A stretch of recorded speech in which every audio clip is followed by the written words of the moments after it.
Assalamualaikum dan salam sejahtera. Kami dari Kumpulan 9 akan membincangkan peranan pelbagai pihak dalam penerbitan dan kerjaya seorang editor bersama Encik Roslan bin Mohamed Noor. Ahli Kumpulan 9 terdiri daripada saya sendiri, iaitu Nik Nur Fadilah binti Syaifuddin. Seterusnya, rakan-rakan seperjuangan yang lain, Naimah Solehah binti Ahmad, Nurul Atiyah Ayuni binti Zaluddin, Nur Syamimi binti Hashim, Rishatini anak perempuan Murugiah, Nur Amelia Syuhada binti Muhammad dan Sharifah Ayu Natasha binti Sai Anwar. Analisis debatan kajian bahagian 2 adalah kerjaya seorang editor bersama Encik Roslan bin Mohamed Noor. Encik Roslan menyatakan antara kriteria penting sebagai seorang editor ialah mempunyai kecenderungan, minat dan pengalaman dalam bidang penyuntingan. Baginya, editor yang berjaya ialah editor yang bersungguh-sungguh dalam mencari ilmu berkaitan dengan penyuntingan. Seterusnya, Encik Roslan turut menyatakan antara kriteria yang perlu ada pada seorang editor ialah mempunyai daya tahan yang tinggi. Hal ini dikatakan demikian kerana, menurut beliau, pekerjaan sebagai seorang editor merupakan pekerjaan yang berat dan memakan masa yang lama. Akhir sekali, Encik Roslan turut menyatakan bahawa kriteria yang perlu ada pada seorang editor ialah bersikap terbuka dan sedia memberi idea. Menurutnya, pekerjaan editor merupakan pekerjaan yang memerlukan seseorang itu banyak membaca dan menimba ilmu untuk terus maju ke hadapan. Berdasarkan temu bual bersama dengan Encik Roslan, kami berpeluang untuk mengajukan soalan berkaitan dengan kelebihan kerjaya sebagai seorang editor. Menurutnya, salah satu kelebihan sebagai seorang editor ialah kita berpeluang untuk memperoleh manuskrip secara percuma. Sebagai editor, kita berpeluang untuk membaca manuskrip yang belum diterbitkan secara percuma. Selain daripada itu, Encik Roslan juga mengatakan bahawa seseorang editor itu berpotensi untuk memperoleh royalti. Editor mempunyai peluang untuk memperoleh royalti daripada jualan buku. Biasanya editor akan menerima peratusan sebanyak 10 hingga 20% daripada keuntungan penjualan bergantung kepada jenis buku dan perjanjian yang dibuat oleh penerbit atau pengarang. Akhir sekali, menurut Encik Roslan, kelebihan seorang editor adalah mempunyai sumber pendapatan tambahan. Selain daripada menerima royalti, editor juga boleh mengutip yuran penyuntingan secara peribadi. Ini bermakna, anda boleh menawarkan perkhidmatan penyuntingan sebagai kerja sampingan dan mendapatkan sumber pendapatan tambahan di luar waktu bekerja dengan organisasi penerbitan.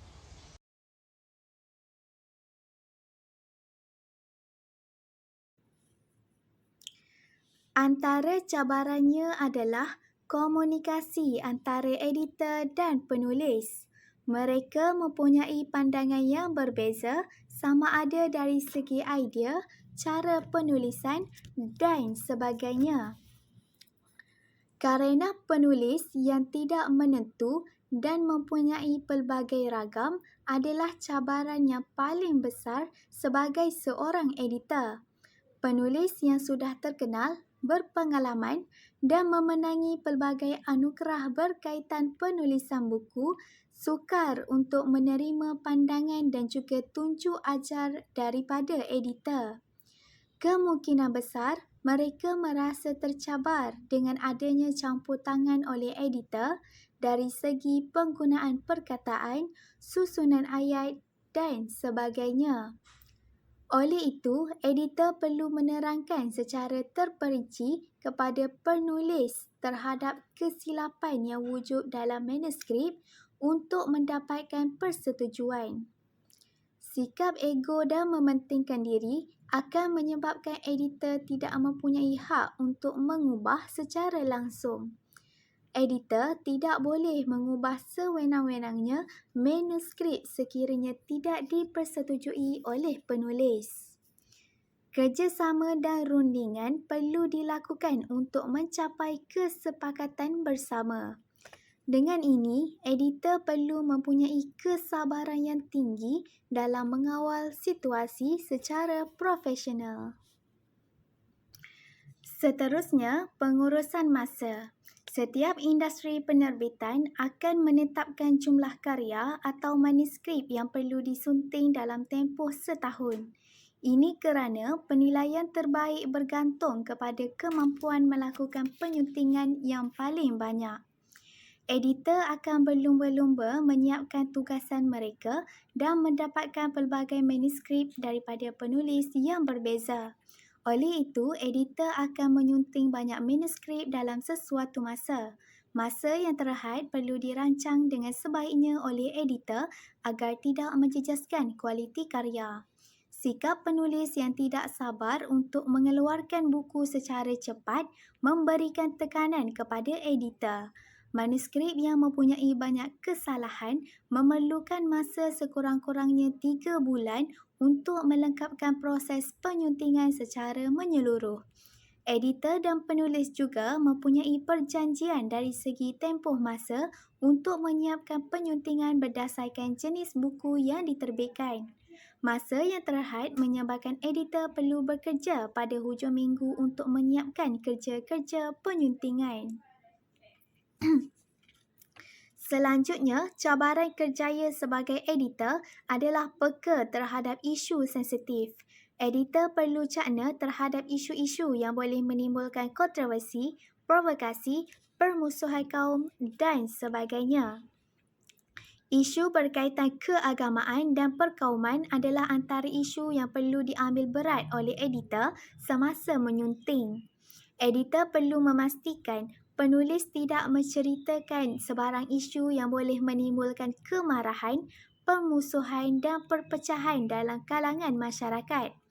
Karya yang boleh mengugat dan mengancam keselamatan negara akan disita dan dikenakan tindakan undang-undang serta melibatkan syarikat penerbitan.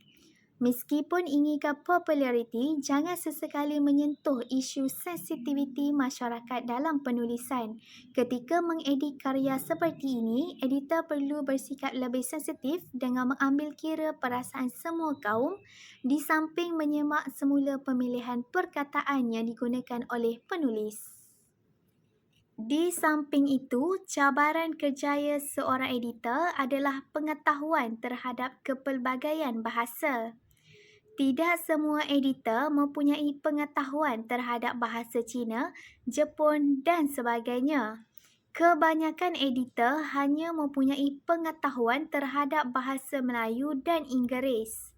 Penyuntingan dan penterjemahan dari karya luar negara memerlukan masa dan perhatian yang khusus. Editor perlu mengkaji dan memahami setiap bahasa yang digunakan supaya tidak disalahertikan. Ini kerana terdapat sesetengah perkataan yang digunakan mempunyai makna yang berbeza dalam penulisan.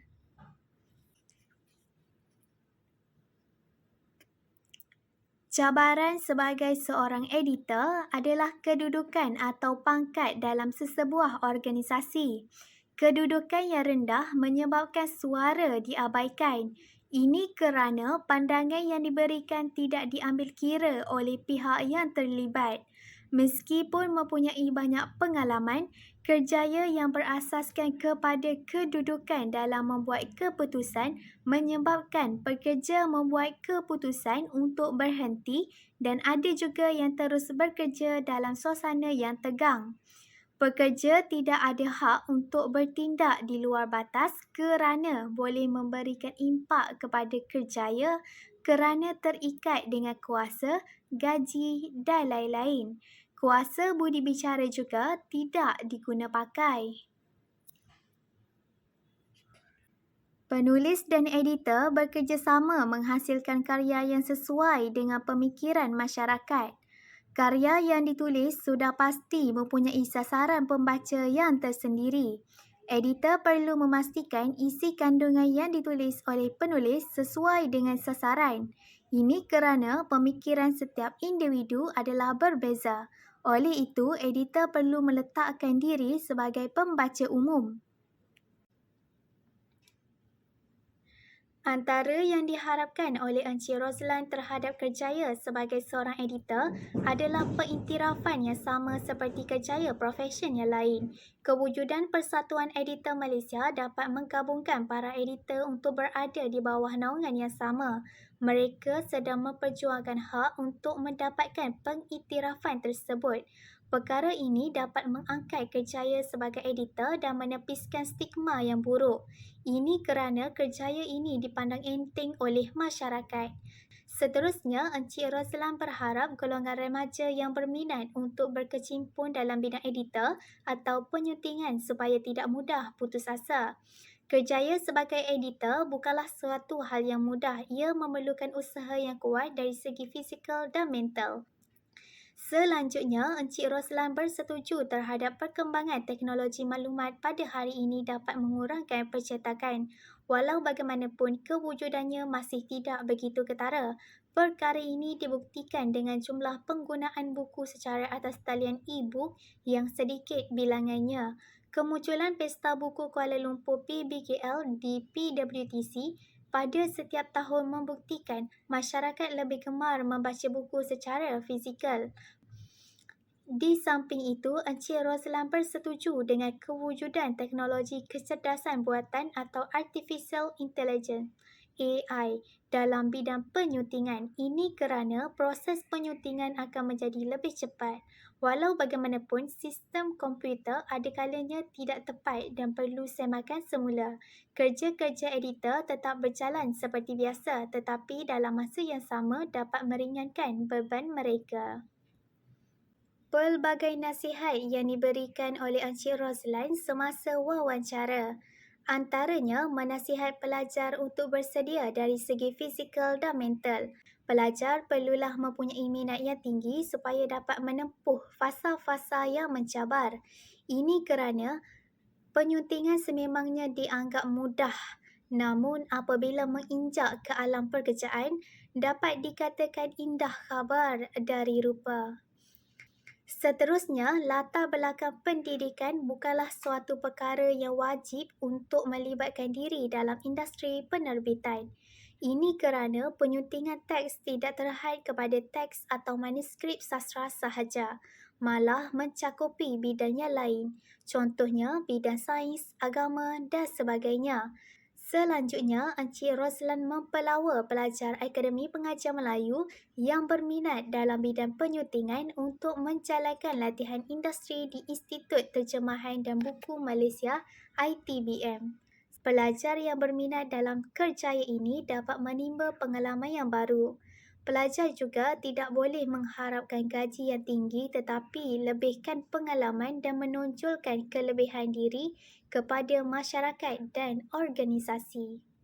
Kesimpulannya, setiap buku akan melalui fasa penyuntingan sebelum diterbitkan.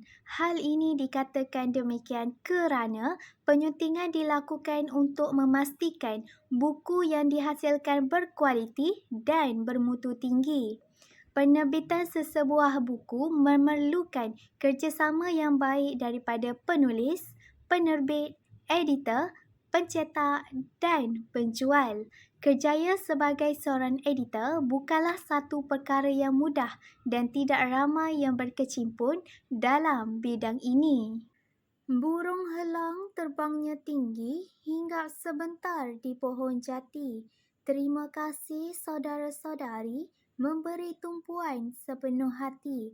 Kami akhiri pembentangan ini dengan wabillahi taufiq wal hidayah. Assalamualaikum warahmatullahi wabarakatuh dan terima kasih.